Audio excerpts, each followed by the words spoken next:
Austin sports fans are thirsty for a major league team, and events like this one could give them a head up. It was just about a little more than an hour away from Austin, so nothing at all for Longhorn fans to make the drive. Texas knows all about the Alamo and the Alamo Bowl, but you got to know your foe, so we went looking for some ducks. I was just out on the fairgrounds a few moments ago. There's a lot of Oklahoma fans out there. Thanksgiving in Texas means football, and that means tailgate if you're a Longhorn. This arena's been here since 1977. It's still used for a lot of concerts. Just moments after Mac Brown walked out of the room to applause, President Bill Powers and Athletic Director Steve Patterson took the stage.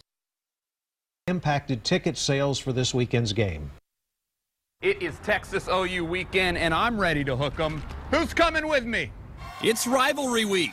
Who's going to Texas OU? Are you going to Texas OU? And we're pumped for a showdown. Hey, nice shirt. But is anybody else? You guys look like football fans. Going to Texas OU? No. No? Ladies, Texas OU weekend. Y'all going to the game? I'm not, no. Why not? I don't have tickets. The biggest game of the year and no tickets? They're kind of expensive. They're expensive? Yeah. Well, that's partly true. You will need some cash. You look rich. Did you buy Texas OU tickets? Or at least know someone who does? Did, but my mother bought them for me. If you look at just the average sale price overall, they're up 23% from last year. Ticket City says prices for Texas OU are up since last year, but not because of the Longhorns. It is the Sooners who are paying for those tickets. The undefeated top 10 Sooners are driving tickets up, and it costs nearly 30% more to sit on their side than the Texas side. OU fans are paying a lot more than Texas, just saying. Well, you know, that's them. Why spend $300 when we're going to lose? Ooh, that's not very confident. But no matter if Texas is overmatched and overpriced, expect the fans to be there, at least the real fans. You going to Texas OU? No. Are you an Aggie? Chris Sadeghi, KXAN News. Our Chris Sadeghi is outside the circuit gates tonight where he got to speak to a lot of those fans. Chris? Yeah, Shannon, a recommendation, if someone is out there, doesn't get to travel a lot, but they want to experience the rest of the world, they should come to this weekend next year. The race fans bring an international flavor and international atmosphere, and you meet some interesting characters, to say the least. I got a reserved seat. The world is a big place, and it's kind of tricky trying to fit it in a parking lot. Yeah, it is a madhouse. So many characters, so much money, and an occasional Antonio Banderas. But some come here to learn a thing or two. My major is automotive engineering, and I love car, I love racing. Others have waited a lifetime for it.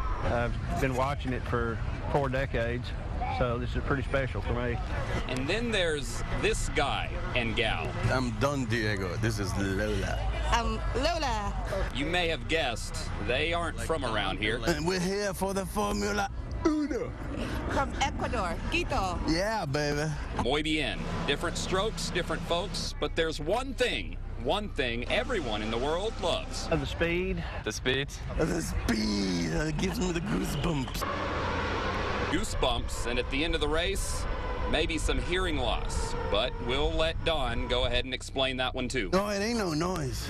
No, it's the thing of it. It's the beauty.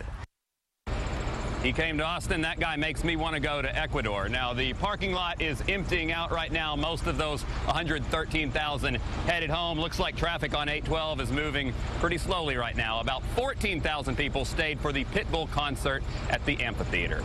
We're live at the Circuit of the Americas. Chris Sadeghi, KXAN News.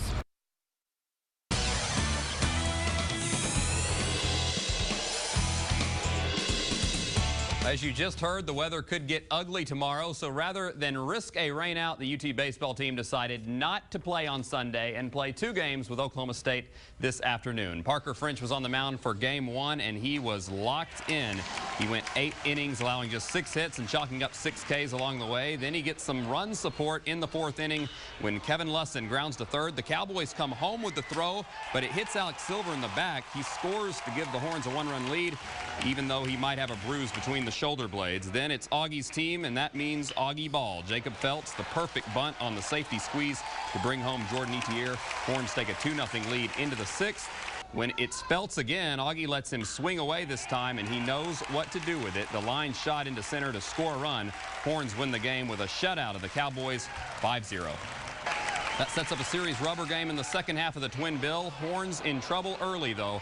Oklahoma State jumps out to a 2-0 lead in the first after this double into the right field corner, but the Horns get half of it back in the bottom of the first. Eric Weiss sends a double of his own into right center. That would bring Taylor Stell around third, and then watch the great head-first slide to beat the throw. Remember what that slide looked like, because in the third, Weiss batting again, the jam shot back to the pitcher, who throws to first to get the out. Stell makes a run for home, and an almost identical slide, again just barely beating the throw, ties the game at 2, and it would stay that way until the bottom of the 8th inning. Mark Payton plays the hero. The opposite field shot just barely makes it over the wall and into the opponent's bullpen. That'd be your game winner. Horns win game 2 by a score of 3-2. They sweep the doubleheader, and Payton talked about that clutch homer after the game. You know, it was my 4th at bat. And the Horns are now 9-3 in Big 12 Conference. They'll play Texas State on Tuesday at the Dish before welcoming Kansas for a 3-game series next weekend. UT's softball team was in Lawrence today. They win big, 13-6 over the Jayhawks. Still ahead in sports, another sport says goodbye to the Lone Star rivalry, and look who's back. Yu Darvish heads to the hill for the Rangers, looking to rebound. Well, any worries about a World Series hangover seem to be gone after the Rangers have staked out to a hot start, winning 6 of their first 8 games, and today they got another look at their big catch in the offseason. Yu Darvish, the big acquisition from Japan, on the mound for the Rangers against Minnesota, but it was one of the franchise cornerstones, Josh Hamilton, getting Darvish some run support early. He hit this moonshot home run in the 3rd inning. It would finally come down to give the Rangers a 2-1 lead. Hamilton putting a tough offseason behind him and off to a quick start. 3 homers in 9 games. Yu looked much more comfortable this time around after his shaky first start. He went 5 2/3 innings, allowing just 1 earned run. He'd get a no decision, but the Rangers win it over the Twins 6-2. Astros continue their first series down in that new park in Miami. First inning, it's Carlos Lee with the single to left field to drive in Jordan Schaefer, and the Astros get out to a 1-0 lead. Carlos Lee with the little bow and arrow routine to celebrate. Astros trailed 4-1 going to the 9th. They score 3 to tie it, and then look at this. Logan Morrison drops the seemingly routine fly to left field. That allows the winning run to come home and score. Astros with a big comeback in the 9th. They win it 5-4. And the final conference meeting between Texas and Texas A&M on the tennis court. The Horns' David Holliner with a nice net play here and gets the Aggies' Jeremy Efferding to hit it long. Holliner wins in straight sets. Then the #1 ranked Soren Hess Olesen for the Horns rips the backhand winner cross court against Junior Orr. Hess Olesen also a straight sets winner. The Longhorns send the Aggies out with a loss in yet another sport. They win 4 matches to 3. We'll be right back with more.